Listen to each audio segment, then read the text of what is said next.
21 degrés Celsius, 53% d'humidité relative, voici les conditions idéales pour conserver un Renoir. Le secret de conservation des œuvres d'art réside en effet sur une régulation précise des paramètres d'humidité et de température dans les espaces où elles sont conservées.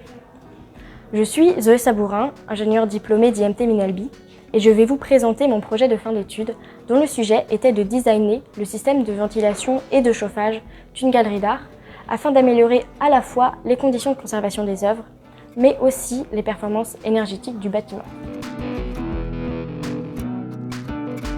J'ai réalisé mon stage au sein de l'entreprise Arup, un bureau d'études conseil international spécialisé dans la construction.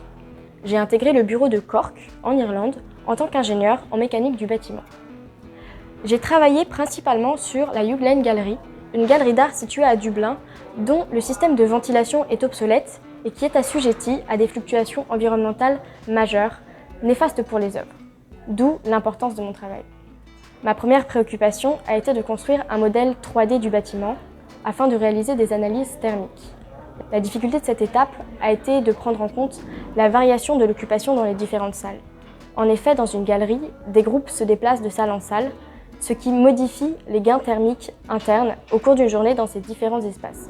J'ai donc dû faire des estimations en me basant sur les données de fréquentation fournies par la galerie.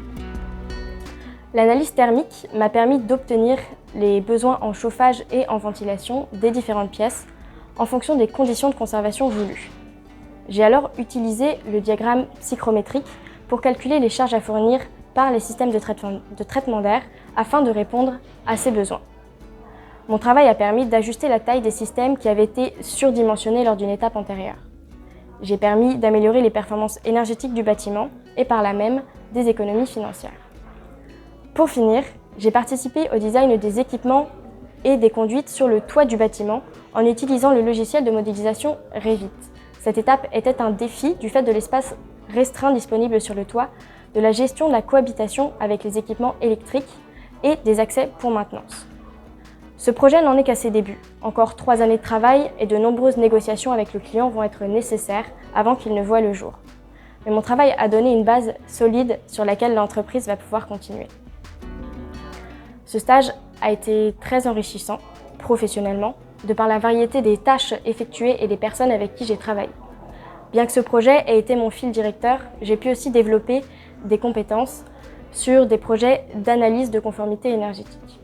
Finalement, ça a été une expérience internationale passionnante. Arup Cork est une grande famille et je suis heureuse d'avoir pu réaliser mon stage dans cet environnement.